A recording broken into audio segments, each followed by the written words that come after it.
Ça me fait vraiment plaisir d'être ici parmi vous pour vous entretenir de la prévention des chutes, qui est un sujet qui m'intéresse beaucoup et qui vous intéresse au point d'y consacrer aujourd'hui une journée. Alors, sans plus tarder, je vous ai écrit un peu là, ce que Mme Bennett vient de vous dire. Je n'ai pas de conflit d'intérêt à cette présentation-là. Donc, les objectifs aujourd'hui sont de rappeler les conséquences des chutes, évidemment, de vous parler un peu des problèmes médicaux, qu'est-ce qu'on doit chercher lorsque des gens chutent, décrire un peu le rôle du médecin, qu'est-ce que vous devriez vous attendre de votre médecin, puis aussi un peu ouvrir la porte à qu'est-ce que vous pouvez vous attendre aussi des autres professionnels, puis qui vont présenter aussi aujourd'hui.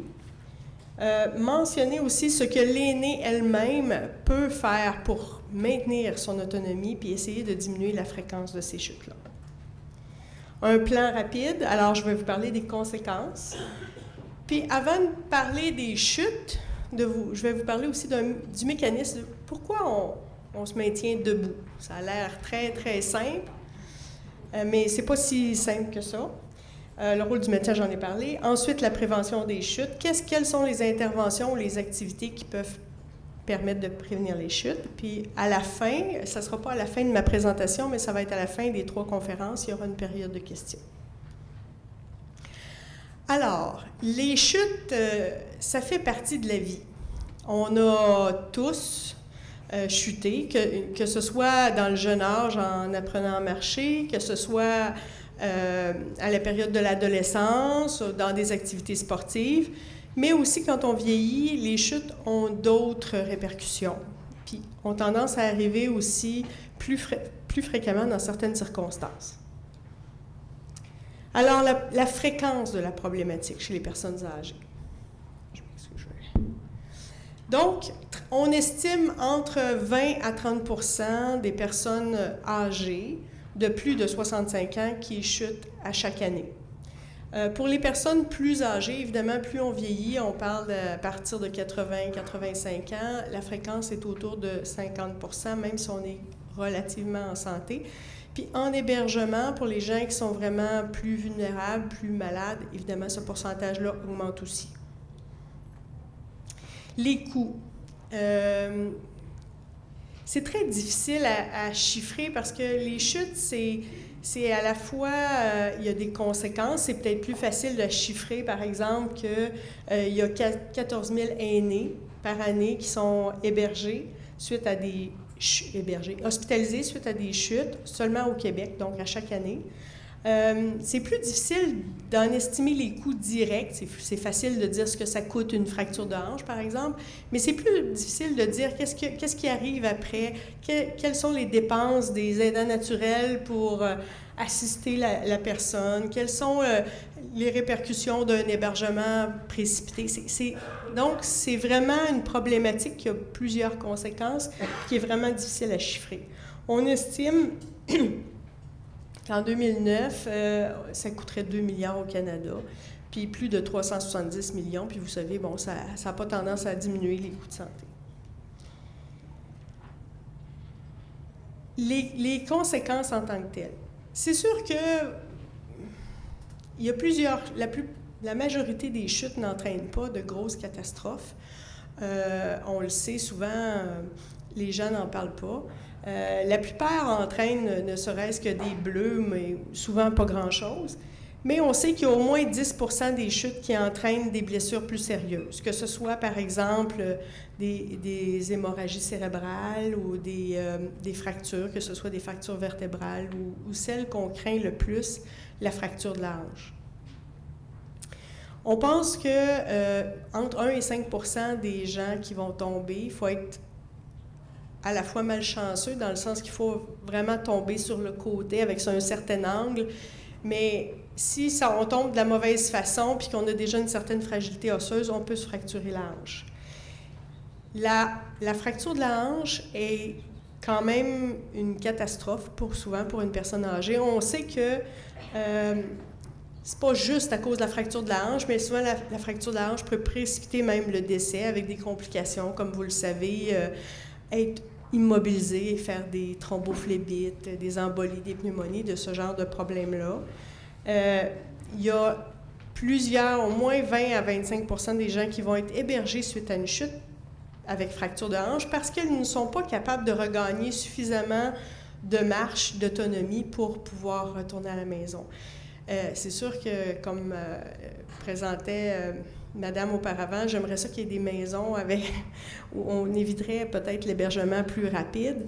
Ce serait idéal.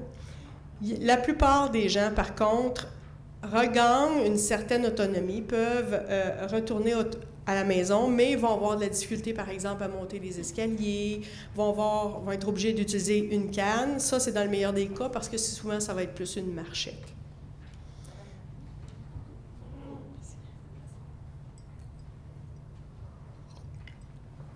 Alors, les mécanismes qui permettent la station debout. Lors de l'évolution, on a acquis la capacité de se propulser sur deux jambes. Ça s'est fait quand même, on pense que ça s'est fait très, très lentement. C'est quelque chose qui est pas si simple. Ça nécessite, la plupart des gens, on utilise la station debout, la marche, même en position assise, ça demande quand même un certain travail du cerveau. Là, j'exclus parce que souvent, j'ai des adolescents, puis eux, ils sont plus souvent en position couchée que debout, mais en tout cas, hormis ceux-là, la plupart des gens, on doit utiliser la station debout. Qu'est-ce que ça prend pour rester debout? Bien, d'abord, il faut que le roi là-dedans, c'est le cerveau. Il faut avoir un cerveau en bonne santé qui va, lorsque vous êtes assis ou debout, qui va amener l'information des jambes, même inconsciemment, parce que si c'était inconscient, ça serait quand même pas mal compliqué, qui doit amener toute l'information. Où sont placés mes pieds? Qu'est-ce que je ressens? Je suis assis sur une chaise. Toutes les informations sont continuellement en temps réel envoyées au cerveau. Puis le cerveau, lui, interprète ça. Il met ça en relation avec les centres d'équilibre qui sont dans les oreilles. Le centre d'équilibre dit, bon, ouais, on est pas mal en équilibre, on n'est pas en train de tourner, on est parallèle au plancher. Alors, toutes ces informations-là s'accumulent. Puis en même temps, la vision vient confirmer, Alors, quand toutes ces informations-là sont acquises par le cerveau, lui, il répond.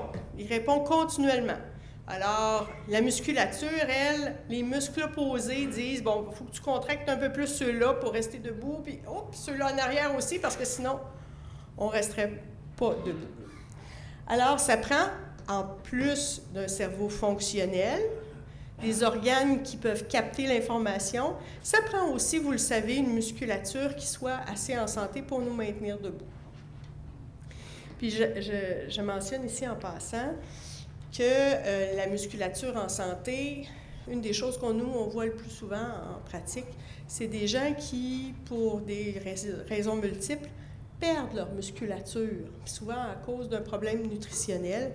Alors, c'est très lié à la nutrition, hein, la question musculaire. Donc, qu'est-ce qui nous fait tomber?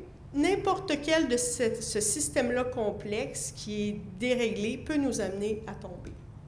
Alors, tout ce qui dérange le fonctionnement global du cerveau, puis je vais y revenir, tout ce qui diminue la qualité de l'information qui se rend au cerveau, puis ce qui empêche une réponse adéquate du corps. Qu'est-ce qui peut déranger le fonctionnement du cerveau? Bien là, vous avez autant d'idées que moi là-dessus. Tout ce qui entraîne, le cerveau est un organe qui a vraiment besoin d'être bien oxygéné, d'être bien alimenté. Alors, quand, ne serait-ce qu'on a des arythmies puis que le sang frais n'arrive pas au cerveau, évidemment, ça ne prend pas beaucoup de temps avant qu'on tombe à terre. Qu'on ait une hypotension parce qu'on a trop de médicaments ou parce qu'on ne s'est pas bien alimenté, on ne boit pas assez en période estivale, par exemple, ça peut être la même chose. Toutes les maladies qui entraînent une perte de substance au niveau du cerveau, maladie d'Alzheimer, les gens qui ont des ACV à répétition, La maladie de Parkinson, entre autres, peut amener des difficultés pour le cerveau à fonctionner puis à nous maintenir debout. Puis, une chose qui est importante, qu'on sait, mais qu'on ne prend pas toujours en compte, les médicaments peuvent ralentir la capacité du cerveau à bien interpréter les informations. Alors, il y a beaucoup de médicaments qui influencent le fonctionnement du cerveau. Je vais en reparler un peu plus tard. Qu'est-ce qui diminue la qualité de l'information qui se rend au cerveau? Donc, la vision, des atteintes de la proprioception. La proprioception, c'est la conscience qu'on a de l'information qui nous vient de tous nos muscles, nos articulations pour nous dire où est-ce qu'on est situé. On sait que, par exemple, le diabète peut nous rendre nos jambes moins sensibles, nous donner moins d'informations. Les gens qui ont des déficits en vitamines, la prise d'alcool, etc. Puis, évidemment, toutes les maladies du centre de l'équilibre. Peut-être que vous en connaissez quelques-unes, la maladie de Ménière, les labyrinthites ou bien les petits calculs qu'on a dans le centre de l'équilibre. Bon, j'achève pour la partie théorique. Évidemment, on revient un peu aux muscles qui nous aident à rester debout. Bien, évidemment, quand on a de l'arthrose, des douleurs, bien, on est moins, on est plus limité, on fait un mouvement, puis oups, ça fait mal, alors on doit corriger. C'est plus difficile de se maintenir debout, on fait plus souvent de faux mouvements. J'en ai parlé, la perte musculaire due à la dénutrition ou à la sédentarité. En passant, moi, je vois souvent des familles très attentionnées auprès de leurs personnes âgées. Puis, les familles achètent des fauteuils autosouleveurs, puis des quadriporteurs, puis toutes sortes d'instruments pour les aider pour éviter les efforts. Mais souvent, à moins que la personne en ait réellement besoin et qu'on ne soit plus capable de la réadapter, c'est souvent une erreur parce que là, on vient de couper tous les efforts puis la musculature va diminuer, puis ça va rendre, c'est un cercle vicieux, ça va rendre vraiment les moindres gestes de la vie quotidienne plus difficiles à faire par la suite. Alors, de grâce, ne soyez pas trop compatissants de ce côté-là. Évidemment aussi, les médicaments, les substances qui ralentissent les réflexes, ne serait-ce que les fameux médicaments pour dormir, les activants, comme on dit, et compagnie. Donc, il y a beaucoup de médicaments qui ralentissent. L'alcool, le cannabis, qui est aussi à la mode. On dira ce qu'on en voudra, ça peut soulager certaines douleurs, mais ça ralentit aussi le fonctionnement du cerveau. Tous les médicaments, ou pratiquement tous les médicaments pour la douleur. Puis je mets une exception parce qu'il y a eu des études qui ont été faites sur l'utilisation du Tylenol, par exemple, pour les douleurs dans les pieds. Parce que le Tylenol n'agit pas sur le cerveau vraiment en termes de psychoactif, ne ralentit pas les mécanismes des réflexes. Puis en plus, en soulageant la douleur au niveau des pieds, il y avait une diminution des chutes. Ça, je trouvais ça intéressant de le mentionner. Alors, Mme Tinetti, aux États-Unis, qui est une grande chercheuse au niveau des chutes, avait déjà publié en 88 que quand on avait un facteur de risque de chute, aucun facteur de risque de chute, on avait 8 de chances de tomber dans une année. Ça, c'était des personnes âgées. Puis quand on avait 4 facteurs et plus, c'était 78 %. Alors, vous avez compris, pendant qu'on a revisé les mécanismes qui faisaient qu'on était capable de se tenir debout, que quand on n'a plus d'un mécanisme, ça se multiplie l'effet sur les risques de tomber. Puis je mentionne en passant que je vois ça souvent, des gens qui me disent « Ah, j'ai trébuché sur un fil ou mon chat est passé à côté, puis je suis tombée. » Puis là, on a tendance, puis c'est juste un accident. Alors les gens, on a tendance, dans ce temps-là, à arrêter puis à dire « Ben, bon, peut-être. » Moi, dans ma pratique, hormis les gens qui font du snowboard, puisqu'il y en a des personnes âgées qui en font, ou du ski alpin puis qui foncent dans un arbre, ou qui ont un accident de voiture. En dehors de ça, là, c'est pas des traumatismes, moi, qui expliquent que je vais arrêter là, de chercher là, s'il y a d'autres raisons autour. Parce que souvent, quand on a trébuché sur un rebord de tapis, on habite dans la même maison depuis 60 ans, pourquoi cette journée-là, on a trébuché sur le rebord du tapis alors qu'on passe là à tous les jours depuis 60 ans? Il y a d'autres facteurs qui entrent en ligne de compte. Alors, ça vaut la peine d'aller vérifier un peu plus loin. Si on ne trouve rien d'autre, bien, tant mieux. C'est quoi le rôle du médecin? Si vous êtes capable de le rencontrer, on sait que c'est un problème important. Hein? Mais si vous le rencontrez à l'urgence ou dans d'autres circonstances, ce qui est important, souvent les gens, après avoir écouté toutes sortes d'émissions de télévision, là, ils vont vouloir avoir des scans, des tacos, etc. C'est pas ça qui est le plus important quand on a des chutes. C'est vraiment de faire un questionnaire. Qu'est-ce qui s'est passé exactement? Puis de faire un examen physique qui est assez complet sur le fonctionnement du cerveau, sur la musculature. Et ensuite, vérifier c'est quoi les conséquences. On va y revenir. Donc, dans les circonstances de la chute, la première question qui est la plus importante, parce que ça va amener vraiment une autre orientation au test. Je ne sais pas si c'est normal que ça... Bon, en tout cas, la technologie, vous le savez, moi, la technologie... En tout cas, c'est pas grave. Alors, donc, c'est la première question. Avez-vous perdu connaissance? Parce que si vous avez perdu connaissance, on va s'orienter vers vraiment quelque chose de cardiaque. Ça se peut que ce soit autre chose, là. Ça se peut que ce soit de l'épilepsie, ça se peut que ce soit plein d'autres choses, mais il faut absolument éliminer un problème de rythme cardiaque. Puis, c'est le genre de problème-là, quand même, qu'on ferait de la réadaptation, augmenter la musculature, diminuer les médicaments. Si on ne règle pas ce problème-là, on passe à côté du problème. Donc, ça, c'est vraiment la question la plus importante. Malheureusement, il y a des études qui ont montré que quand on perd connaissance lors d'une chute, le cerveau n'étant plus là, surtout si c'est bref, n'a pas toujours la conscience, qui a perdu conscience. Alors, des fois, le questionnaire là-dessus peut être moins bon. Alors, ça peut être intéressant d'avoir des témoins dans ce cas-là. Si la personne dit « Ah non, je n'ai pas perdu connaissance », mais qu'il y a un témoin, c'est encore important de le savoir. S'il y a une perte de connaissance, bien, on s'oriente vraiment différemment. On va faire souvent la même chose, une question, mais on va s'orienter plus vers le côté cardiaque. Puis, on va faire un électrocardiogramme qui, avec l'histoire, l'examen, va permettre dans 63 % de faire le diagnostic. Puis, dans la plupart des cas, ça va être un diagnostic adéquat.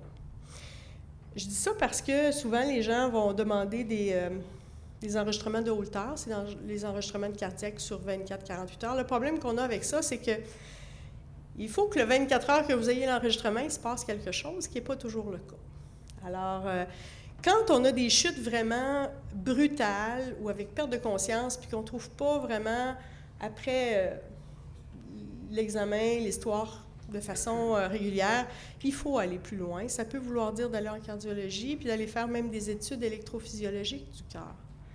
Alors, moi, j'en ai déjà vu des gens qui avaient des chutes avec perte de conscience, puis qui tombaient en pleine face. Souvent, il y a plus de traumatismes parce qu'on n'est pas capable de se protéger. Puis, chez qui un pacemaker a réglé le problème. C'est important de savoir, quand on fait le questionnaire, l'heure, l'activité.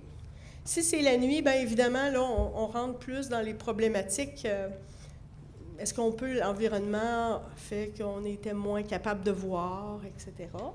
Donc, vérifier l'éclairage, est-ce que les lunettes, est-ce qu'il y avait des obstacles. Souvent, la nuit, on se lève et on est pressé d'aller aux toilettes, donc il peut y avoir de l'hypotension. Essayer de régler les problèmes urinaires peuvent diminuer les problématiques. Est-ce qu'il y avait des animaux? Est-ce qu'il y avait des obstacles rencontrés? Qu'est-ce que faisait la personne lors de la chute? Quelqu'un qui est assis et qui tombe, posez-vous des questions. En position assise, je ne veux pas diminuer le fait qu'en position assise, notre cerveau, normalement, il est quand même moins impliqué que lorsqu'on est en position debout, surtout en position dynamique. Alors, c'est souvent plus des causes cardiaques ou neurologiques.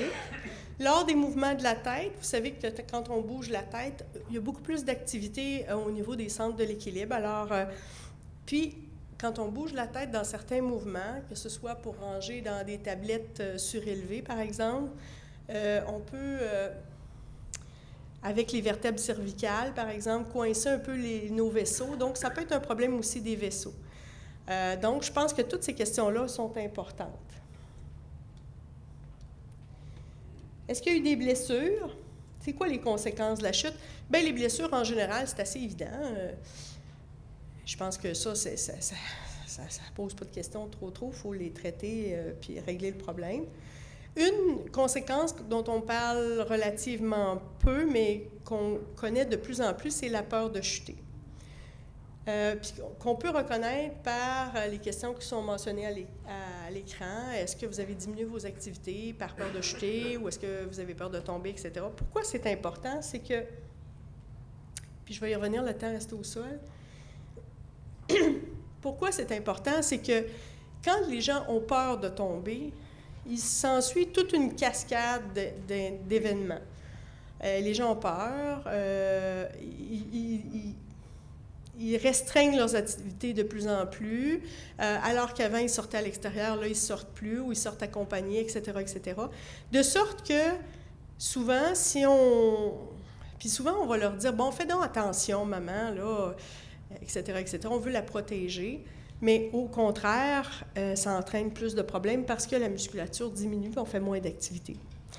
Le temps resté au sol, ça, c'est un indice aussi. D'abord, quand on reste au sol, ça veut déjà dire qu'on a des problèmes, on n'est pas capable de se relever. C'est déjà un signe de gravité. Mais plus on reste au sol longtemps, vous en connaissez, des histoires d'horreur, des gens qui sont restés plusieurs heures ou des fois plusieurs jours. Ça entraîne d'abord en plus de complications physiques, des plaies, etc., de l'insuffisance rénale, mais les gens plus on reste longtemps au sol, plus on a peur de retomber par la suite. Il y a des gens qui, après quelques heures au sol, ne veulent plus remarcher. Alors, c'est très difficile, même en physiothérapie, de les faire remarcher. C'est un signe de gravité, dans le fond. Maintenant, qu'est-ce qu'on fait, dans le fond? Qu'est-ce qu'on va vérifier à part le questionnaire? Qu'est-ce qu'on recherche vraiment? C'est des facteurs de risque de ce que je vous ai mentionné tantôt, qui sont toutes des atteintes au niveau de tout le système de perception, d'analyse, puis de contrôle au niveau physique. Alors, lors de l'examen, normalement, on devrait vérifier le pouls, la pression couché debout. Une chose que vous pouvez faire, vous pouvez pas juste assis debout, couché debout. On n'a pas besoin d'être couché pendant 2 heures, là. Dans les études, parce qu'il y a quelques années, on faisait coucher les gens 20 minutes. Vous comprendrez que c'est pas tellement pratique dans un rendez-vous de faire coucher la personne. Ce qu'on sait, c'est qu'on a besoin d'être couché 5 minutes. On prend la pression debout à 1 minute, puis à 3 minutes, puis c'est suffisant. C'est souvent, on va remarquer dans ce cas-là, des baisses de pression impressionnantes qui peuvent être traitées, puis qui peuvent faire qu'on ne va pas retomber. J'en ai parlé de l'innutrition. Méfiez-vous. Quand on perd 5 de notre poids par année, c'est quand même significatif. On ne s'en rend pas compte, les personnes perdent du poids progressivement, puis c'est quand on regarde les photos, des fois, qu'on se rend compte, mon Dieu, tu as bien perdu du poids. Bien, souvent, on pourrait dire, c'est des muscles qu'on perd. Alors, les muscles, c'est bien important. Les médicaments, faire la liste, puis la liste de ce que prennent les gens réellement, parce que c'est pas toujours ce qu'on dit qu'on prend. Les troubles visuels, bien, très, très simple, les fameuses cartes que vous connaissez. C'est un moyen modeste, mais il en existe, évidemment, le mieux, c'est d'aller voir votre optométriste ou en ophtalmologie si vous avez une maladie de l'œil. Puis, les questions de la peur de chuter, bien, posez des questions. Normalement, en bureau ou en clinique ou en réadaptation, moi je travaille surtout en réadaptation, on va vérifier l'équilibre sommairement, puis la physiothérapeute peut le vérifier évidemment de façon plus extensive. L'examen de la marche, c'est pas très compliqué, là. On demande à la personne qui est assise sur une chaise de se lever, de marcher 3 mètres, de pivoter, de se rasseoir. Déjà, juste le fait d'avoir de la difficulté de se lever d'une chaise, c'est déjà un indice que la musculature au niveau des quadriceps est diminuée. On voit beaucoup de choses dans un simple mouvement. Évidemment, la force, les réflexes. Avez-vous mal aux pieds? Avez-vous des corps? Il y a des gens qui arrivent avec des chaussures, c'est de très belles chaussures, mais disons que ça n'aide pas. Les troubles cognitifs, mais je pense que c'est toujours important de garder ça en tête. Quand le cerveau fonctionne moins bien, on a plus souvent des erreurs de jugement, on prend plus de risques. Puis ça, bien, je veux dire, il faut en tenir compte. L'environnement est en général peu abordé, mais c'est absolument essentiel d'avoir un examen de l'environnement, que ce soit par une infirmière spécialisée ou par un ergothérapeute, c'est encore mieux. Particulièrement dans certains types les gens qui ont des problèmes visuels, c'est essentiel d'avoir une évaluation de l'environnement. Puis des gens chez qui le facteur environnemental semble être le déclencheur, je pense que ça vaut la peine aussi. Puis je vais laisser parler cet après-midi M. Morales et Mme Filiatro de ce sujet-là. Finalement, les facteurs aggravants, bien évidemment, quand on tombe, hormis comment on tombe, il peut y arriver que malheureusement, on ait déjà les os fragiles. Donc, ça vaut la peine les recommandations sont variables dans les dernières années, mais je vous dirais que de prendre du calcium dans l'alimentation, c'est une bonne chose. La vitamine D, c'est plus difficile, même s'il y a plus de supplémentation maintenant dans certains types d'aliments, mais on sait que la vitamine D seule est plus difficile à prendre, surtout en hiver, comme actuellement, quand ça va commencer à avoir moins de soleil. Donc, je pense que ça, c'est quand même recommandé. Dans les études, il fallait avoir une dose de plus grand que 800 unités par jour. Maintenant, souvent, vous allez voir, puis on sait qu'une fois par semaine, c'est même suffisant. Alors, il existe maintenant des prescriptions de 10 000 unités une fois par semaine, puis ça règle le problème. Alors ça, je pense que ça peut être important. Mais hormis le calcium, vitamine D, le meilleur aide pour l'os, c'est de travailler parce que l'architecture de l'os travaille continuellement, alors c'est bien important de continuer à bouger. Puis il existe des traitements là, pour l'ostéoporose, si jamais c'est connu que vous en souffrez. Là. Quand on parle de fractures de fragilisation, c'est des fractures qui arrivent par une chute de notre hauteur, par exemple. C'est pas normal qu'en tombant de notre hauteur, qu'on se casse. Même si on est bien mal tombé, là, c'est pas normal qu'on se casse un poignet. Ça indique que la structure osseuse est plus faible ou, parce que des fois, la densité osseuse peut être bonne, mais l'architecture moins bonne. Alors, c'est presque un test. Quelqu'un qui tombe là, de sa hauteur puis qui se casse quelque chose, c'est cliniquement, et là, de l'ostéoporose fonctionnellement, même si c'est pas toujours prouvé. Je vous invite à regarder, il y a des références là, pour comment calculer notre risque d'ostéoporose, etc., là, par la Société d'ostéoporose Canada, etc. Donc, c'est quoi les solutions pour diminuer les chutes? Traiter la cause s'il y en a une évidente. Toujours rechercher les facteurs de risque. Puis aussi diminuer les facteurs aggravants. Je vous ai mis quelques éléments qui sont connus. Puis vous allez voir qu'à la fin, ça va revenir quand même au gros bon sens. Évidemment, si vous avez un problème d'arythmie, la pose d'un pacemaker, bien, ça peut régler pas tous les problèmes, mais pour ceux chez qui c'est vraiment bien identifié comme étant la cause, ça peut diminuer le risque de chute de 70 %. La vision, c'est vraiment comique parce que si vous avez des cataractes, les cataractes, ça va affecter la vision globale, la vision surtout éloignée. On sait que quand les gens ont une chirurgie de cataracte, ça les aide. Le premier œil. Ça diminue le risque de chute. Par contre, il y a beaucoup de controverses sur les verres avec les foyers intégrés parce que souvent, on corrige. Les gens qui ont des verres avec des foyers intégrés, bon, quand ils sont en position statique, ça va, ils regardent au loin, ils regardent de près. Le problème, c'est les escaliers puis la marche. Parce que là, si moindrement notre vision...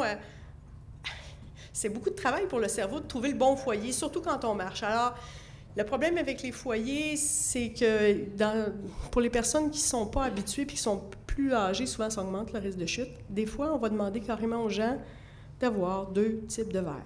Un verre pour la vision éloignée, puis un verre pour la lecture qui soit séparé. Alors, quand ils marchent, ils portent leur verre pour la vision éloignée, puis quand ils sont assis, pour éviter d'avoir ce problème-là de flou visuel là, quand on marche. L'exercice. Si vous ressortez d'ici avec juste un élément de faire plus d'exercices, ça serait déjà bien. On sait que les exercices, ça n'a pas l'air d'être des gros chiffres, hein? Ça baisse le nombre de chuteurs de 13 %, 18 % les chutes. Il faut savoir que les chutes, c'est multifactoriel. Déjà qu'il y a un facteur qui diminue de 15 % le risque, en soi, c'est déjà une bonne chose.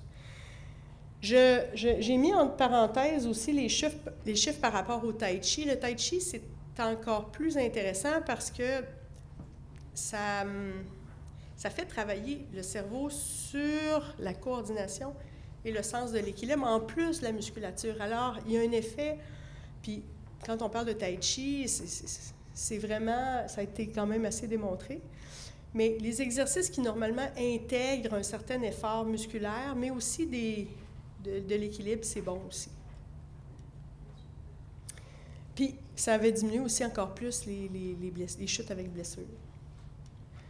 En passant, le tai chi, c'est peut-être la chose qui a diminué le plus la peur de chuter toute seule. Il existe des médicaments, là, des antidépresseurs pour l'anxiété reliée à la chute, mais le tai chi en tant que tel, seul, ça peut diminuer la peur de chuter, alors c'est intéressant. L'environnement, je vous l'ai dit tantôt, si la personne a des troubles visuels, a de la difficulté à le déplacer, on devrait vérifier l'environnement. Ça peut diminuer l'efficacité, les chuteurs de 20 à 40 %. Moi, je me méfie toujours je fais attention. Pour moi, là, quand quelqu'un me dit « je fais attention », d'abord, ça veut dire qu'il pense qu'il a chuté à cause qu'il a été imprudent.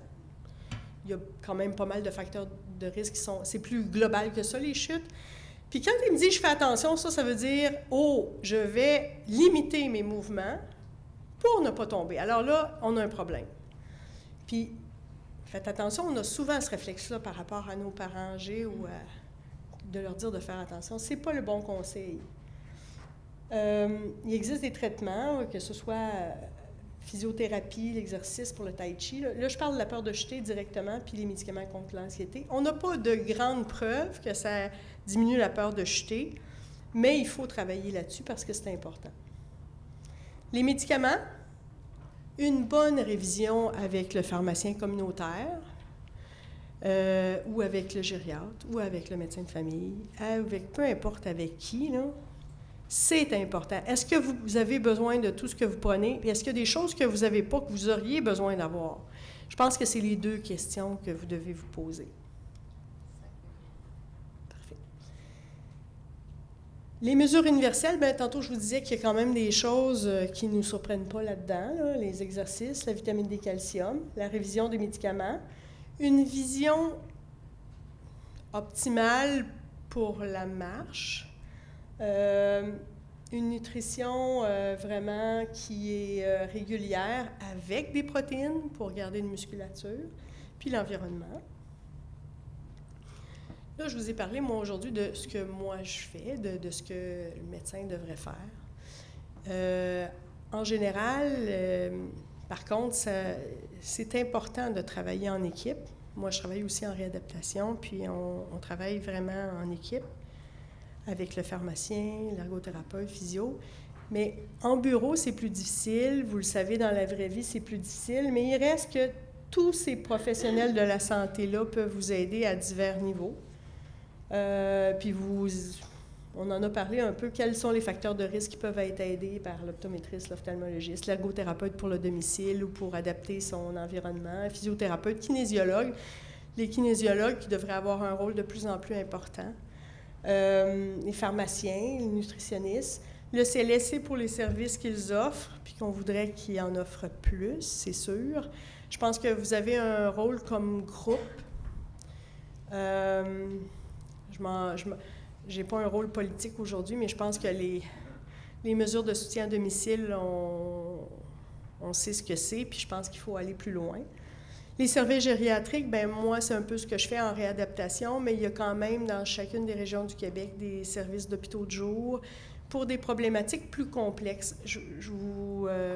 Par exemple, la personne que vous voulez aider ou vous-même, vous chutez plusieurs fois, mais on n'arrive pas à mettre le doigt là-dessus. Je pense que c'est important de faire affaire avec une équipe multidisciplinaire parce que dans certains cas, on va trouver des maladies qui sont traitables, même s'ils sont dégénératives. Je pense entre autres à la maladie de Parkinson. Puis dans ce temps-là, ça demande une approche plus complète.